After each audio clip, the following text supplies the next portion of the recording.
જે મારી ધરણા ચાલુ છે અને ઉપવાસ પણ ચાલુ છે. હવે ગઈકાલથી મારી તબિયત થોડી લથડી છે અને ગઈકાલથી મારું પ્રેશર બી થોડું વધે છે અને ઉતરે છે એવી રીતે છે, પણ આજે બી એવી જ રીતે છે. તેમ છતાં મારા ઉપવાસો અને ધરણા ચાલુ જ છે. 14 દિવસથી જ્યારે અમારા બેન આ ધરણા પર બેઠા છે અને આ ખેડૂતો માટે એમણે જે અન્નજળનો ત્યાગ કર્યો છે, ત્યારે એમની તબિયતની ચિંતા કરીને, એમના સ્વાસ્થ્યની ચિંતા કરીને સરકાર આ વહેલી તકે નિર્ણય કરે એ ખેડૂતોના હિત માટે પણ ખૂબ જ જરૂરી છે અને લીલાબેનના સ્વાસ્થ્યને લઈને પણ આ નિર્ણય વહેલી તકે કરવામાં આવે એના માટે હું સરકારશ્રીને ફરીને વિનંતી કરું છું.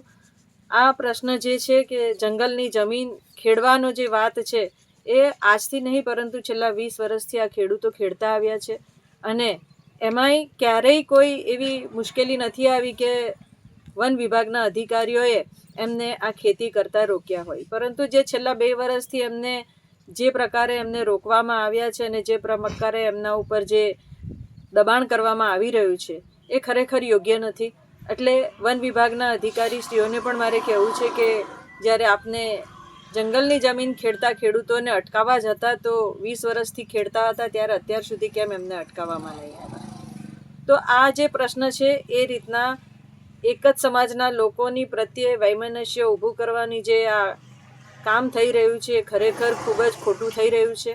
સમાજના ખેડૂતો આજે જીવન નિર્વાહ માટે જે રીતના આ ખેતી કરી રહ્યા છે, એમના પરિવારના જીવનને ચલાવવા માટે ખેતી કરી રહ્યા છે, તો એમનો હક અને અધિકાર છીનવાઈ ન જાય એના માટે એમને ફરીથી આ ખેતી કરવા દેવામાં આવે અને એનો નિર્ણય વહેલી તકે કરવામાં આવે, જેથી કરીને એમના પરિવારના જીવનને બચાવી શકે અને એમના ઘર પરિવારને પણ ફરીથી હસતું ખેલતું રાખી શકે. એ માટે આ સરકારશ્રી વન અધિકારીઓને વહેલામાં વહેલી તકે કહેવામાં આવે કે આ લોકોને ખેતી કરવા દેવામાં આવે એવી વિનંતી પણ કરું છું. કરવા માટેનો હક આપવામાં આવે.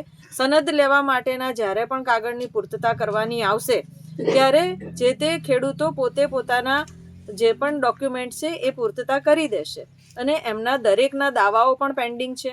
તો એ બધી વિગતોને લઈને જે બી સનદો માટેના દાવાઓ પેન્ડિંગ છે એ પણ વહેલામાં વહેલી તકે પૂર્તતા કરીને એમને પણ પૂર્ણ કરવામાં આવે અને ખેડૂતોને જમીનની સનદો આપી દેવામાં આવે, જેથી કરીને એમને પણ સરકારશ્રીના જે લાભ મળવાના હોય એ લોકો લાભ મેળવવાને પાત્ર છે તો એ લોકો એ લાભ પણ મેળવી શકે.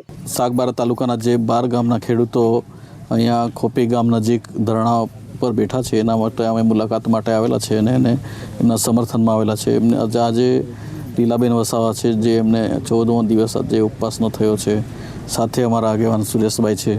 તો સરકારને અમારી તો એ જ માંગ છે કે જે અહીંના 12 ગામના લોકોએ જે દાવા કર્યા છે, જે પણ દાવાઓ ટ્રાઇબલ સપ્લાન ઓફિસ હોય કે પછી ડીએલસી એસડીએલસી કમિટી જ્યાં આગળ રજૂ કર્યા છે અને એ દાવાઓ પેન્ડિંગ છે, એટલે સુપ્રીમ કોર્ટ હાઈકોર્ટનું પણ ગાઈડલાઇન્સ છે કે જ્યાં સુધી દાવાઓ મંજૂર ન થાય, પેન્ડિંગ હોય ત્યાં સુધી અહીંયા જંગલ ખાતું કોઈ ખેડૂતને જમીન ખેતી કરતાં અટકાવી શકે નહીં.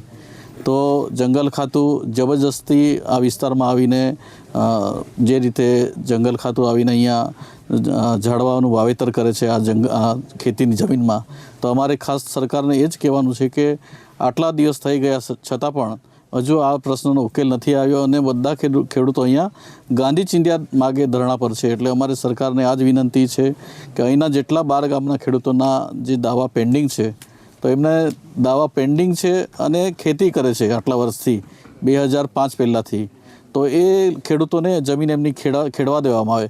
કેમ કે અત્યારે ખેતીનો સમય છે, વરસાદ પણ પડે છે, એટલે હવે આ સમય ચોમાસામાં વરસાદ નીકળી જાય પછી કંઈ મતલબ નથી, કેમ કે આ ખાલી ચોમાસા આધારિત ખેતી છે. એટલે અમારે સરકારને ખાસ વિનંતી કરીએ છીએ કે ગાંધી ચિંધ્યા માર્ગે ખેડૂતો આટલા દિવસથી આંદોલન પર છે, ધરણા પર છે, તો એમના પ્રશ્નોનો જેમ બને તેમ જલ્દી પ્રોબ્લેમ સોલ્વ કરીને જમીન ખેડતા થાય એ જ અમારી માંગણી છે. ખેડૂતોએ દાવા રજૂ કર્યા છે, એમાં વન અધિકાર સમિતિ કે પછી ગ્રામસભાના ઠરાવો રજૂ કર્યા છે, તે આ ફોરેસ્ટના અધિકારીઓ કહે છે કે આ ખોટા છે.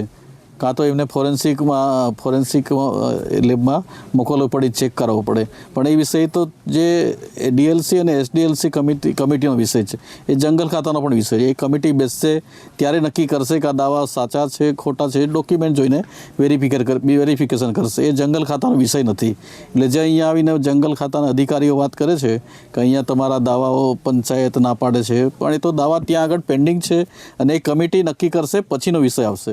જંગલ જમીન મુદ્દે ખેડતા જે આદિવાસી સમાજના ખેડૂતો અને એની વચ્ચે જે અમારા બેન શ્રી લીલાબેન વસાવા, જેઓ 8મી ઓગસ્ટથી અહીંયા ધરણા પ્રદર્શન કરીને બેઠા છે અને એના સમર્થનમાં વિવિધ આગેવાનો અને સમાજના વિવિધ સંગઠનો, પક્ષ પાર્ટી ભૂલીને લોકો આ જે જગ્યા પર જે બેઠા છે, જે ખેડૂતો, એના સમર્થનમાં તમામ આગેવાનો આવીને એને સમર્થન આપે છે.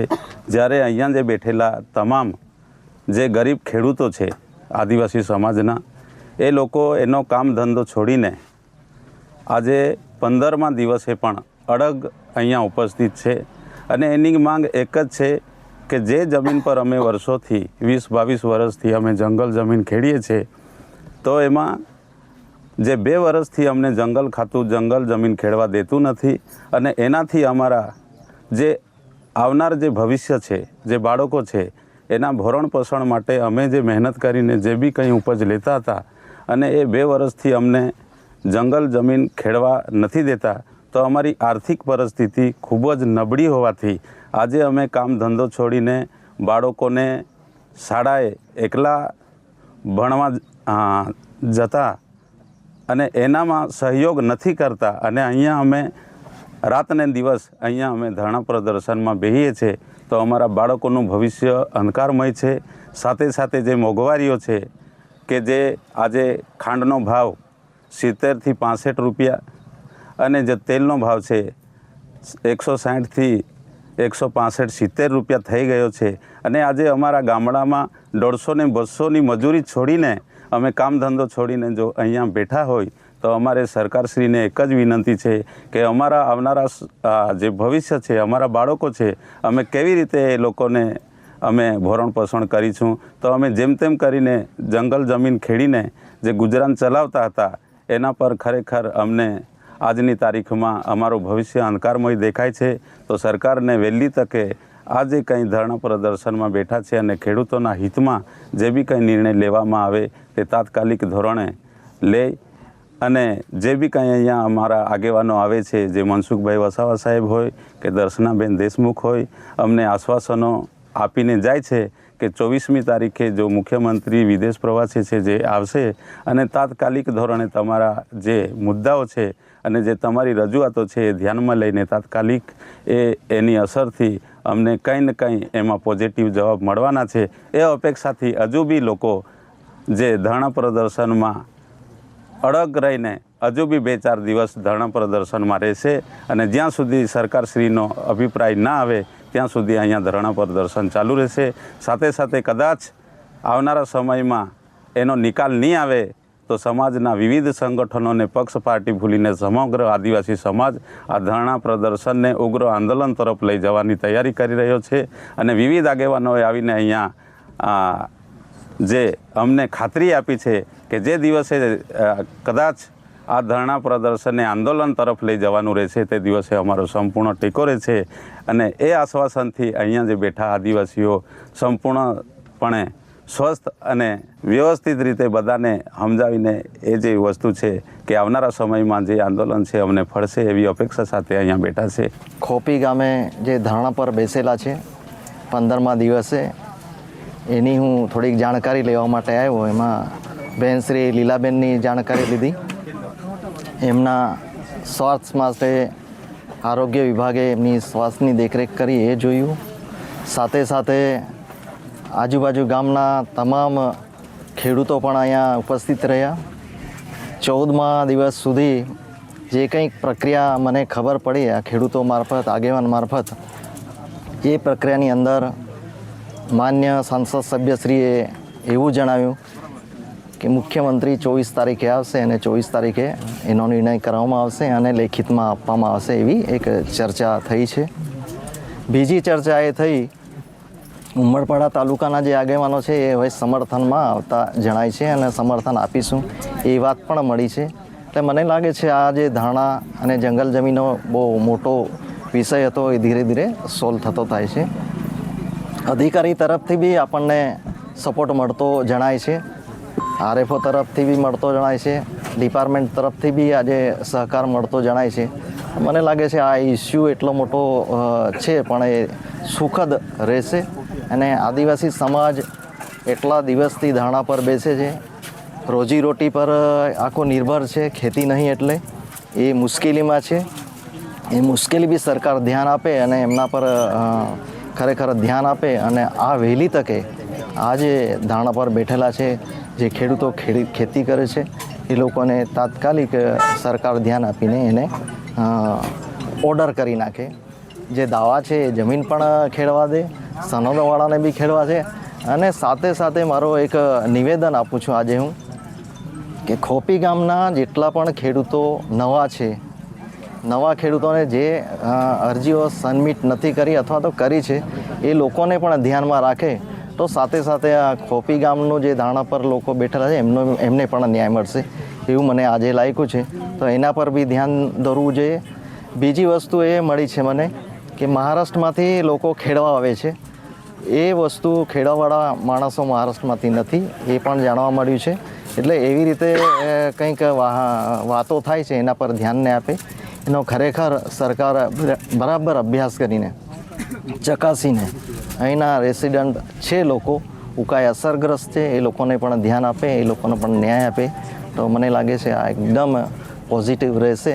અને સરકારે બી આટલા દિવસ સુધી જોયું કે હકીકત બહાર આવતી ગઈ છે અને સરકારના બી અભિપ્રાયો આવે છે કે અમે ચોક્કસપણે આ લોકોને ન્યાય આપીશું.